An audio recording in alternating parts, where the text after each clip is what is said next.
the usual suspects. And we'll start with our good friend Tyson. And he is in the upper right hand corner on my screen, wearing a beautiful Dagenham Motors shirt. Uh, I think that's West Ham somewhere around the 1945 team. Is it 35 team? Close. It's actually the 1994 West Ham away kit. Thank you very much. There you go. And we remain the superior claret and blue team throughout the Premier League. It's great to be a Hammer. Very good. Yeah, I was just going to say you are a Hammer. But he's also the returning champion, as usual. Next up, we're going to go down to my bottom right hand corner. That is Tyler, the creator. How you doing, Tyler? Doing well, guys. Busy week of games and enjoying getting back into the swing of things and seeing you folks regularly, and having a nice stretch of home games to go to. Yeah, man, it's really great. I'm very excited that we have this opportunity to have at least 3 home games in a row, and then a friendly, right? So should be great. But before we start talking about games and stuff, let's get back to the man in the suit, the high-powered attorney, Will Esquire. How you doing, Will? I'm good. Enjoying this nice weather. But Poppy, I got to ask, do you think they were playing football in 1945 that season? Probably not. That's probably not. Thank you for busy, but thank you for the history lesson, counselor. Oh, Lord. They're celebrating victory in 45, right? Yeah. I didn't expect a follow up, so yeah. So didn't do the research on that one, did we? It's always the cross-examination that gets you. Neither of us. So we have had a couple of home games since we last met. One that wasn't as much to some people's liking as it should have been or could have been, and one that was for me very, very telling as to where we're going to be going in this season. But let's start off with our home opener. Oh, sorry, I just lost my I lost my running order. Isn't that awful? So here we go, warts and all. So we have the 2 games to talk about. The first one is going to be Pathfinder, the home opener. I was not there for that game, but we do have Tyson and Tyler who were both there for that game. So we'll just start off talking about like the lineups. Again, some more changes from the previous lineups that we saw, and some due to injuries, some due to formational changes. We just talked about it with Dan on the Talking Tactics podcast, but. Tyson, what do you think? What did you think of the lineups running out on for the opening game? Was it purpose driven? Do you think there was some tactical advantage, or that he thought he might have, that Pfeiffer thought he might have, or do you think it was more of we just played 2 games on the bounce and like we had to get some rotation in the lineup, especially because Castillo's injury? Well, because of that, the game that we played against Pathfinder, we actually fielded a lot of, the same players that we fielded against the first game that we played against BlackRock. But the formation was definitely a marked change with just one holding midfielder in Danny Pacella. It was a much more attack-minded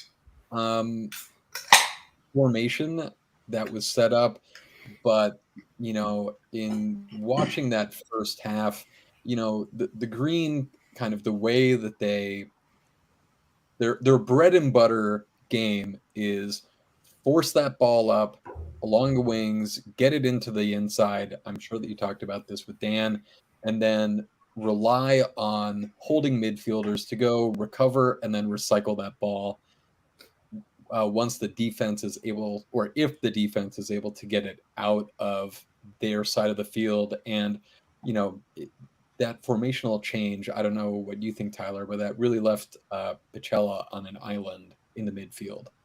Yeah, it did seem like there were a lot of moments where he was working overtime just to stay on top of things. He looked isolated at times. And I think because of that, it was harder to get that quality recycling that you were talking about. Like if you're just trying to get to the ball and win the ball, you have less time to actually think about where that next pass is going to. So, yeah, and I feel like you said, I think there was, our primary approach has generally been really high pace up the wings attacking, and some pinpoint crossing in past years, and sort of relying on that. And I feel like that when that hasn't worked this year, there hasn't always been a clear cut second option for how to make that happen. I really think that for myself, again, like I didn't watch the match. I watched the first half of the match live, but I didn't watch the match, at the field. So I had a kind of a different perspective. For me, it looked a lot like our lanes were being cut off in the middle. They weren't allowing us to play through the middle. And again, like you said too, Pacella looked like he was kind of on an island at times. And I think with like a single holding midfielder like that, this has to be a guy who can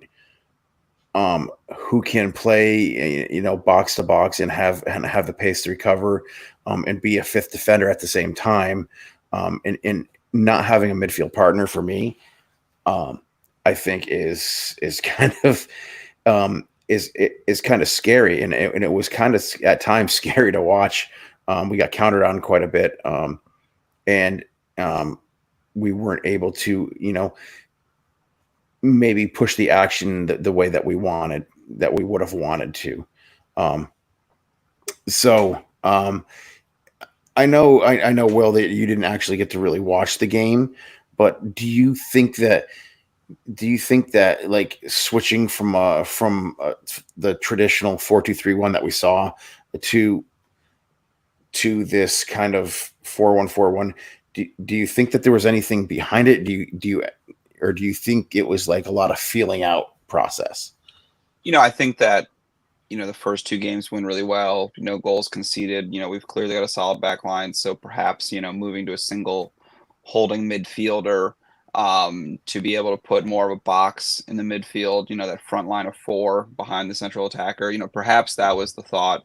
I think lone six is probably the hardest position in football to play. So, it doesn't sound like too much of a surprise that, as good an experience as Pacella was and is, that's a role that a lot of people are going to struggle with, not having that partner sitting with you. So, I'm not surprised, but, honestly, at the end of the day, it sounds like it necessarily wasn't, the downfall of the game at the end of the day. So I don't know if it was necessarily an unsuccessful experiment, but, because defensive solidity doesn't seem like this team's issue this year. It seems like we're, pretty strong there. So I just wonder if it sapped the creativity in some way. It's funny because you look at the score line and, there's like a late goal conceded in the 82nd minute, some confusion there between Lute and Reed, but like there were so many chances on a different day with a slightly different balance or a little bit more luck. We're looking at a 3-1, 2-1 game easily. And like, so I feel like the creativity was there. It was just the finishing that was off. Like Ernest Ball had a great game. He had an amazing chance in the 9th minute. The keeper had the game of his life. And then he had a chance in the 31st. Yaniv hit the side netting at some point. Zenge had that open header that went straight to the keeper. Zambrano and Castillo had chances. Jacob had a couple of good chances. So like everything was working up until that final moment where you need people to just be clinical with their finishing. So to concede one goal is unfortunate, and but the scoreline I don't think reflects the amount of chances that were created and like what the game really could have been. But my sense, and Tyson, I don't know what you think, but like my sense is that like finishing is sort of the issue of the day for us. I mean, I was gonna, to talk to your point, the Pathfinder goalie, to borrow a hockey term, he stood on his head. He had an amazing game. He did. He had reflex saves galore, and a couple balls that the Green sent in that, had they been a foot higher or a foot more to the left or right, would have been surefire goals. I really feel like we have been talking about how stacked this Green team is, how many great players are on this team. But when you have such a big team, you have so many good players. There is, yes, a lot of competition for starting places, and that's good. But you can also run into a point where it's hard to go and click and try and gel with so many different players. I'm sure all taking part in practice. And one thing that I hadn't really thought about, a lot of the kind of core players that were in the Greens, basically first 2 years of existence, a lot of those key cogs haven't been with us for the first couple of games. Obviously, oh Captain, my captain, Jake Ashford, isn't with us during the regular season. And we're missing Messer because he is obviously playing his trade in the USL Championship. This is kind of the first season where we've had kind of a pretty significant roster shift. Right. I mean, I think that's and that kind of kicks into what I was going to get onto next, is like, what are our takeaways from this game? Because the roster changeover, a lot of new players coming in, that not just that we're not used to seeing or haven't seen, a lot of players that haven't seen each other and have actually been competing against each other, a lot of them. A lot of players that are unknown quantities to their own teammates. It was a third game of the season, and I understand it's a short season, but like one of the big takeaways for me here is that maybe these guys just haven't clicked together yet. And there is going to be a moment where like the light bulb, like the switch is turned on and things start flowing well. Or maybe there's not. Maybe tactically this is what we're going to see. And maybe this is what we're going to see for the most of the season, is guys struggling to connect. I don't believe that that's the case, but it could certainly happen.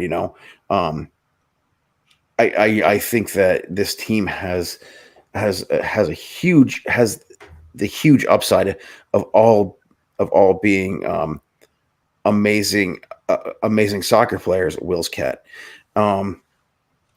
But I mean, individual accomplishments on the field during college games is different than playing in a system and in a league where you're expected to play for 60, 70 to 90 minutes a game, where you're not necessarily doing that in college, and playing with players that you haven't linked up with before. And doing it with very little prep time. So we're in the third game of the season. We were in the third game of the season for this game. I didn't really expect a lot. I did expect a win. But that said, like, Tyler, do you have any takeaways from this game?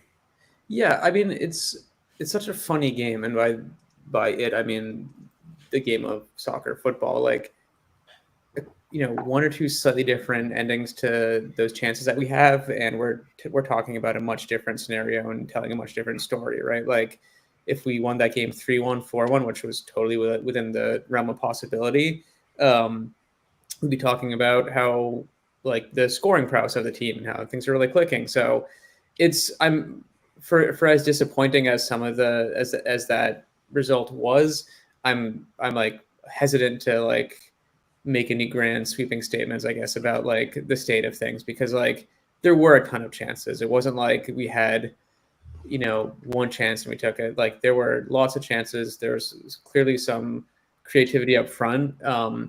So it's, it was a disappointing result, especially because of how tight the league is, at least for the top three teams. But I think the potential for things really kicking into a higher gear is there, and all the ingredients are there. And it's, had you offered to any of us at the start of the season a 3-1, like 3 wins, 1 draw, 1 goal conceded, like 10 points from 4 games, we would have taken it, right? Like, we'd already lost a game at this point last year to Seacoast, obviously a different team than the ones we faced, but like, we're in really good shape. And I think it's a game of inches and centimeters sometimes, and it just wasn't our day. Right. Now, tell me about the home game atmosphere, like the first home game atmosphere. Was there any apprehension at all? Was it pure excitement? Was it pure electricity and energy? What was it like, carryover energy from what we had like at the end of last year? I mean, because like last year was like, obviously we knew we weren't making the playoffs, but that last game last year was a, we are family moment, right? Was it a lot of that like carried over, or was it just electricity and excitement for the new season from folks? I mean, I would have to say that that last game of the season from last year, that was kind of its own, cathartic beast. That game will kind of forever live in my memory. The first the home opener, I mean, it was its own party atmosphere. A bunch of our great friends from Quebec came down to party with us, so that's always a good time. Everyone was in a great mood, beautiful weather. We had folks fired up, but it wasn't kind of the sheer bedlam that our last home game against Boston was last year, for sure. Right. Tyler, any thoughts? Or do you just want I think it's important to remember like how we started. Like, this is our 3rd year, and thinking back to the first game of the first season where there was like a solid turnout, but like, there wasn't a supporters group. There wasn't sort of like that mass arrival of people. It was a great way it was a sellout crowd. It was a beautiful day. I think for us, it's funny because we're so invested in the results and the standings of the league and like where things are going. And oh man, like we got to like keep pace with the other two teams. We forget that like for most people, they're there to watch a good game of football and have a nice day out with the family, with their friends, and have some drinks. And like that game accomplished that, to the nth degree. So it was a great home opener. And for folks who had not been there before, it was a great introduction to the club and to the atmosphere. And, saying to photographer extraordinaire Patrick McCormick, I'm like, this feels like summer camp, man. You come back and you see your friends you haven't seen in a long time, your friends from Montreal, people you haven't seen since the last home game. And it was great. Yeah, I honestly, and I wish I had been there to get that feeling. But I think Will and I had that same feeling in it from Tuesday's game, and we'll just move on to that game. 1-0 win over BlackRock, our second game in a week's time against BlackRock. I think that team, we posted on the Slack about the history of that team. I think who was it? Who was it? Tristan, who posted their 2019 results. They were 9-2. or 9-2-1 or something, um, which is a fantastic result. Which obviously shows you that they're invested in their club too, right? They want to go out there and they want to put out the best product possible. And they worked really really hard in this game, for me to, as far as I see, like, to stop whatever Vermont was going to do. Um, and I think to a degree they kind of did that in the beginning of the game, and so we go back in this game to a traditional 4-2-3-1. We have obviously, because of the injury to Castillo, we have to move our Swiss Army knife Gabe over to the left side, and we have Windshire playing on the side that he is comfortable on. Stick with Fisher and Drexler. I think those guys are going to be an amazing center back pairing. But then we move to a double pivot, with Sam Layton and Musa. I think that Musa is, and I've said it before. I called him this last year. The straw that stirs the drink, right? He's the guy who's going to make everything move for me, and I think that Musa needs to be in there 140% of the time,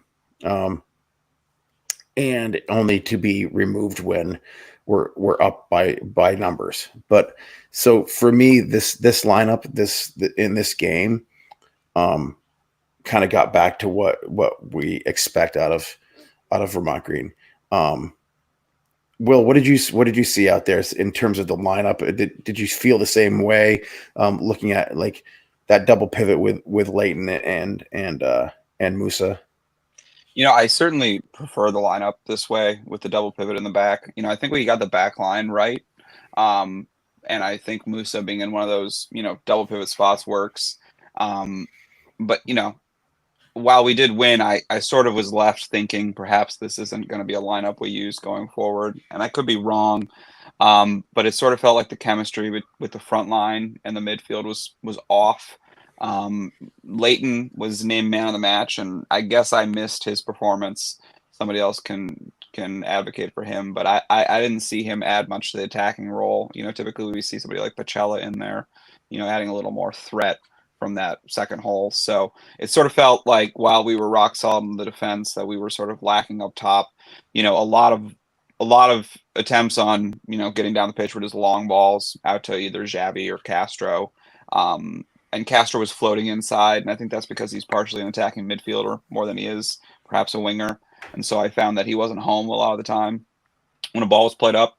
And so that was sort of frustrating for me. And Bazzini, while he's scored 9 goals, I don't necessarily think that he's the first man in the line. I think he's sort of a false 9, if you will. So I think that having our wingers not being out there to catch balls and throw them back into him and forcing him to sort of spearhead the attack wasn't the preferred option.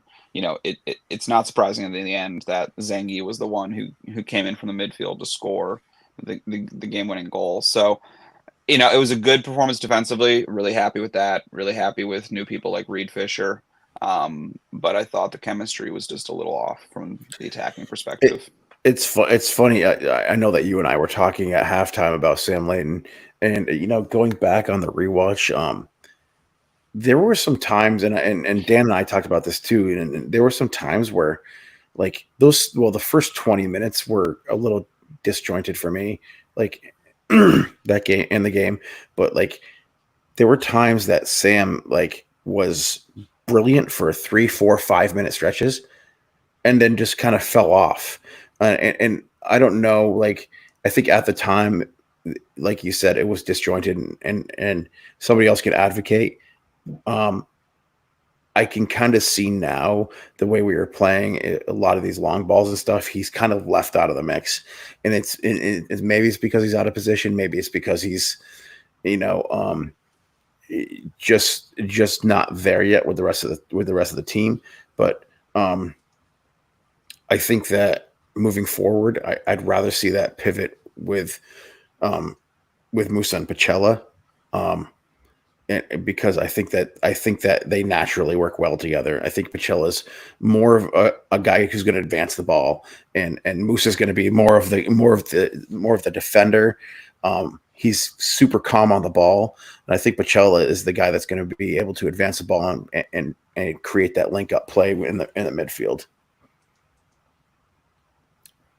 I mean, Well, go ahead, I was Daisy. going to say, I two things that I really did notice. I'll go first, a little bit of a negative thing, like you were saying, Mike, about Bazzini being um, needing to be more of a like I'm trying to think of how to put this. He reminded me of doing a lot of the things that your favorite boy Harry Kane does, which is floating around. He was drifting into the midfield.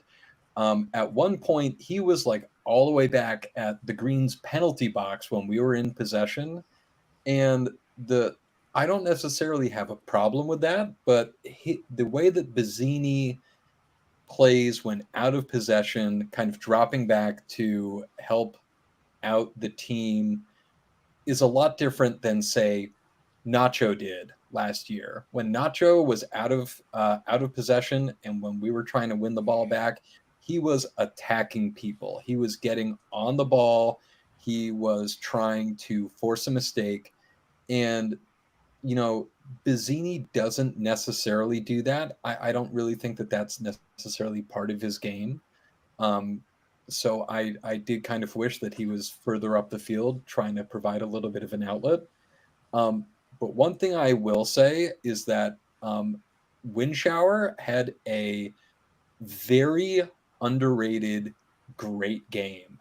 He had a couple of great last ditch tackles to go and stop some long breakaway balls that BlackRock was playing. And he also played a great ball to spring Javi, who made the cross over to, or no, excuse me, sprung. I forget if it was Bawa or Javi, who fed the ball into Zenge to actually score the goal. But Windshower was the guy who made that happen, who played that long ball up the field to spring the winger to make that pass. Yeah, it was Xavi with the ball into Zenge, and he I think was like a really important addition to the team, and I think we just need to have those sort of like high paced creative wings to make things move, keep things moving along. And yeah, I mean we talked about this in after the first time we played them, but that's not going to be an easy game. Like BlackRock is a solid team, and I think in past years we've been able to largely play against all the other teams in our division with a real sense of comfort, like relatively easy 3-0, 4-0 wins, sometimes 5-2 if you're getting really wild and crazy. But like, it was really interesting to sort of watch the team and the crowd go through a close 1-0 win and just sort of like to see how it affected the atmosphere a little bit. And but it's something that may be more common this season. And I think it's still 3 points. It's still in a really good position overall. But it didn't have the same sort of definitive stamp of like victory on it that past games have had. And but yeah, I mean, they're a tough side. They are, I think maybe the toughest team we're going to face outside of New Hampshire and in Western Mass. Didi, their center midfielder, and I believe their captain, he is a great player. He was a menace the entire time, out of possession, in possession. I think that he, for my money, is one of the best individual players, not on our team, not on Western Mass, and not on Sea Sponge. Can we mention Wong a little bit, because this is a guy. He was another player who was highly active, especially in the pregame when he tried to run me the fuck over in the parking lot. I was right there. I almost got ran over right next to you. Jesus Christ! Jesus Christ! He just did not give a shit. He pulled right in. He really didn't. He didn't. He really didn't. He almost ran over our chair too. Yeah. But hey. The one thing I'll say about BlackRock is that their next game is tomorrow against Western Mass, and then they play Seacoast on Tuesday. So, we've played them twice so far. They've been stiff competition. They've definitely slowed down our seasons in terms of goal scoring. We'll see if that is an us problem, or we'll see if the other top teams struggle against them as well. Personally, I think that they could definitely push both of those teams. I mean, Seacoast barely got past Boston Bolts yesterday, and Boston Bolts are probably in the bottom 3 in the league. So, there clearly is a lot more parity in terms of these teams. Obviously, the results are still flowing the way you think, but every team can win. So it's early in the season, and even though it is a compressed short season, I am going to have to deduct 2 points from you and 1 from Tyler. For mortal sins on the podcast, using the name of the team from New Hampshire. New Hampshire, to be clear. To be clear, earlier in the podcast, you did use the name. I don't think I did. We'll have to go to the record. Go check. We will rewind this and we'll play it back, and then we'll play it back again. Yeah. Good job. Maybe I'll put it in a reel for you so that we can load it up on TikTok. Thank you. Clear. I used the C. I wasn't saying like the ocean. So I could tell it was the letter. Okay. Yeah. See, I got that. Okay. I think all right. Half a point for Tyler and a full point for Will. Tyson, you're still on track to be the winner of the podcast again. So, before we move on to our next agenda here, let's talk about Bazzini a little bit, because I feel a lot of the game it was trying to get the ball to Bazzini so he could become the scorer. And I think when you're doing that,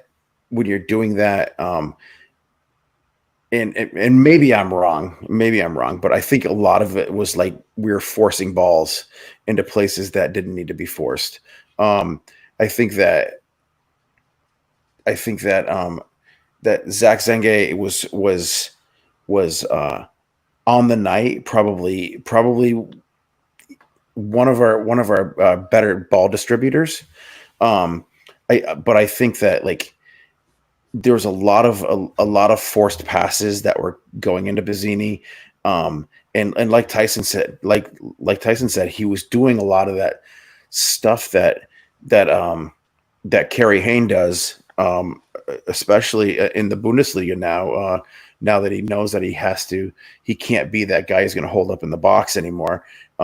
The problem is that Bazzini can hold up in the box. He has that big body. Yeah. He has the ability he has a fantastic touch, and he has the ability to hold up in the box, and he doesn't have to be a guy who distributes. We have Zach Zenga for that. We have guys who can cross the ball in like Bawa. We have guys who can attack like Bawa. We have guys who are phenomenal ball handling wingers. We have Xavi, like, and midfielders like Pacello who can attack. So I'm not sure what Yaniv was doing, but I do know that whatever he was doing, he was out there working his ass off to do it. And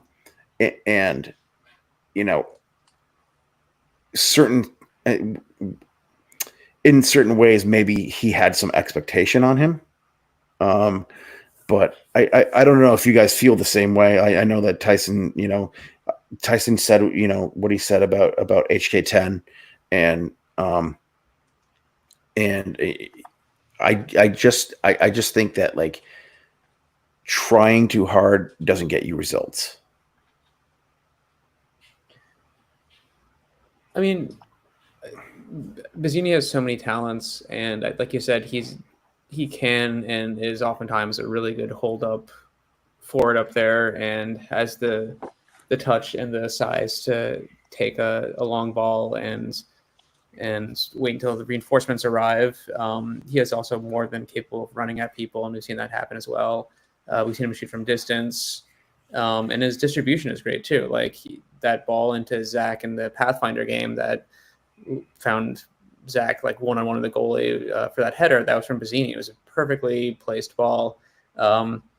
But yeah, it definitely felt like at times he caught like a lone figure up there and was sort of like a little too like disconnected from the rest of the attack. But it's certainly, like you said, certainly not a matter of not trying and not putting in the hustle to be in those places.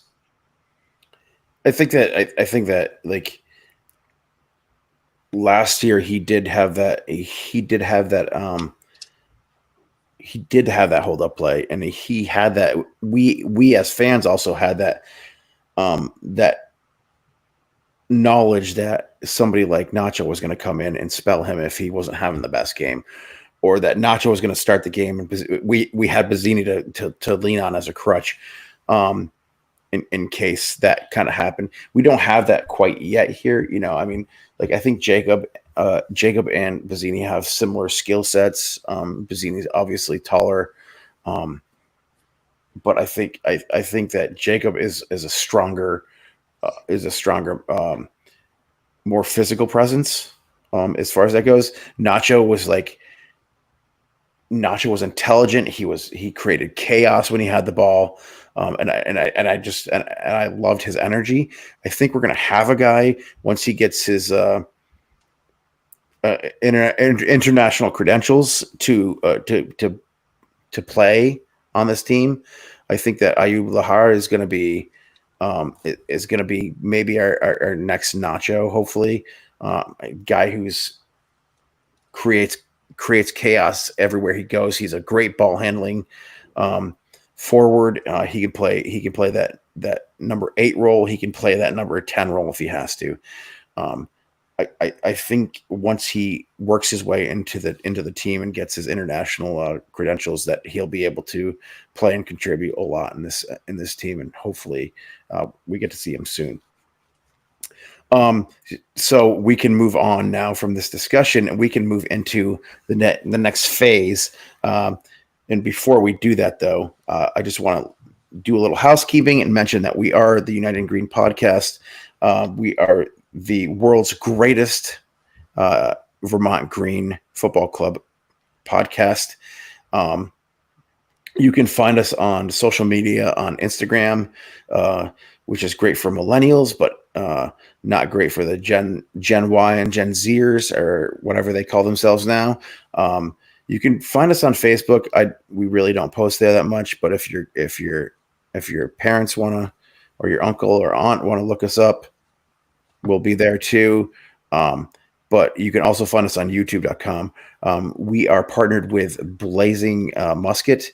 They are a soccer website that specializes in New England soccer. They follow teams from the USL2 all the way up through the MLS. They have some great reporting from a bunch of really good sports reporters. Please look them up, find them on theblazingmusket.com, and subscribe if you can. They have a free subscription, but please, if you can, just go to their paid tier, because there's a lot of great content there too, behind that paywall. It's not a bad paywall. So that concludes our housekeeping portion. Let's move on to the next game. Saturday's match is against AC Connecticut. They are currently 4th in the table. They have played 3 games. 3 games, right? 4, 3. 3. They are a team that we haven't seen much of. They're kind of a forgotten team in Vermont Green, because we've played them twice in 2 years. Do you guys have any thoughts or feelings as to how this game's going to turn out, what we're going to do, not necessarily tactically, but as far as our lineup's going to go? Do you think we're going to do more rotation, or Do you think we're gonna find those guys that are starting to fall into the team and become mainstays? I'm gonna start with Will here. Yeah, I think this could be the game to sort of get the offensive gears moving. You know, they've played 3 games. They've let in 9 goals. You know, I think that this could be the one for us to sort of find the mojo. You know, they have scored 5 in 3, so it's nothing to laugh at. They can score. And I know we don't know all too much about them. But you know, I think we'll see the same back line, and then again, I think we'll see Musa and perhaps Leighton in some form in the midfield, and then some tinkering with the front lines. I don't think that we've settled on any sort of front line yet, based on the starting 11s we've put out this season. So I hope to see more tinkering. I hope to find some chemistry that works, and I hope we really stomp them on Saturday for all the fans at home. I'm assuming that we're gonna see a little bit of probably more Zach Zenga. I think Zach Zenga at this point is basically undroppable. He's the guy. I mean, he is the guy in terms of the offensive engine of the team this year. So I don't see that changing all too much. Yeah, Tyson, do you feel the same, or do you have different ideas of what we could roll out? Oh, Tyson is frozen. Oh, he gone. He's just smiling.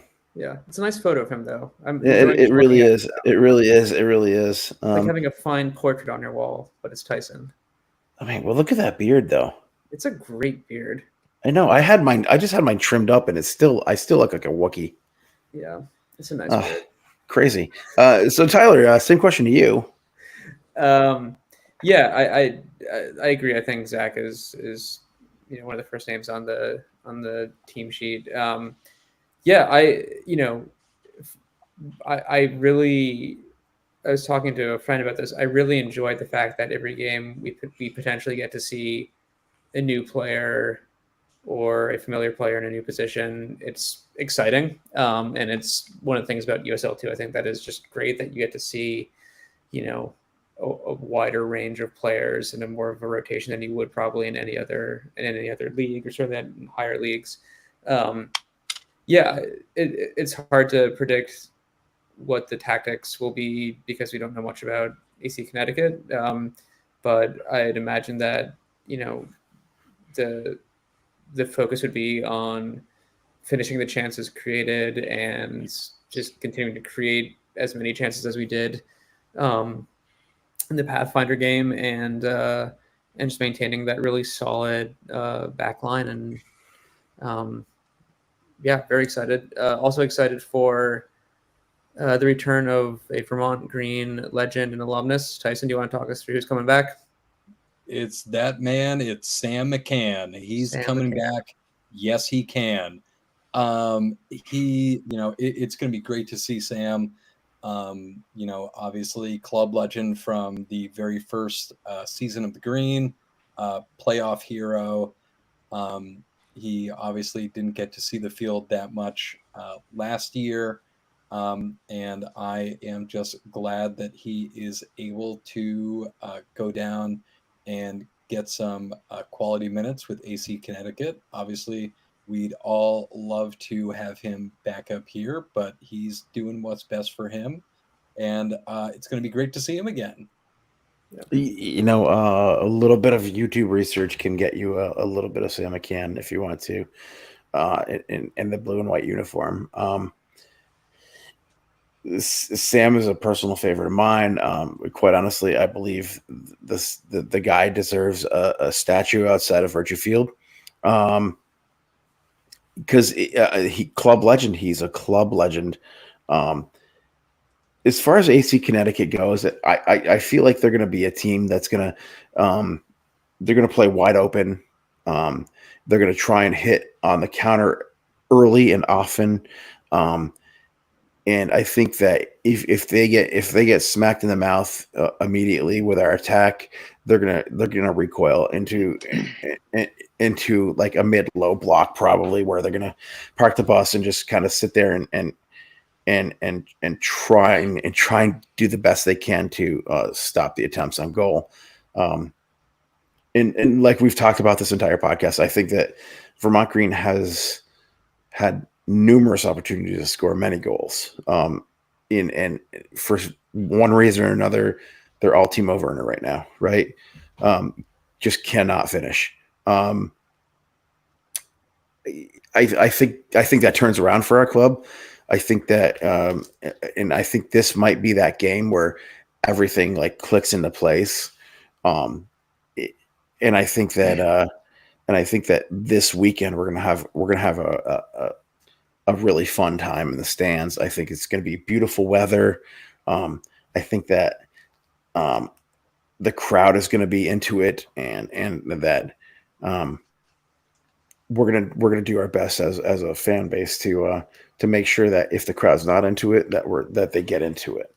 We're gonna be sitting down there in the south end of the stands and just having a great time and partying, and I hope that everyone is able to join in and have some fun. Come and see us. Come and chant with us. Come and cheer with us. We'll be there before the game. We'll be there after the game and during the game, and you'll hear us all cheering loud. So I just want to leave with giving Tyson a little bit of a forum here to talk about whatever he wants to talk about, because he's putting his finger up at me. Go ahead, Tyson.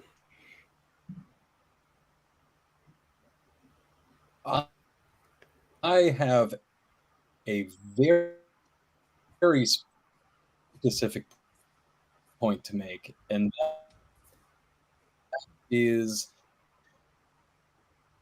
to applaud that their socks were untied, and that player looked, and that player got a yellow card because they were standing right in front of a free kick. So I told Terry that I would make sure to give him props for that.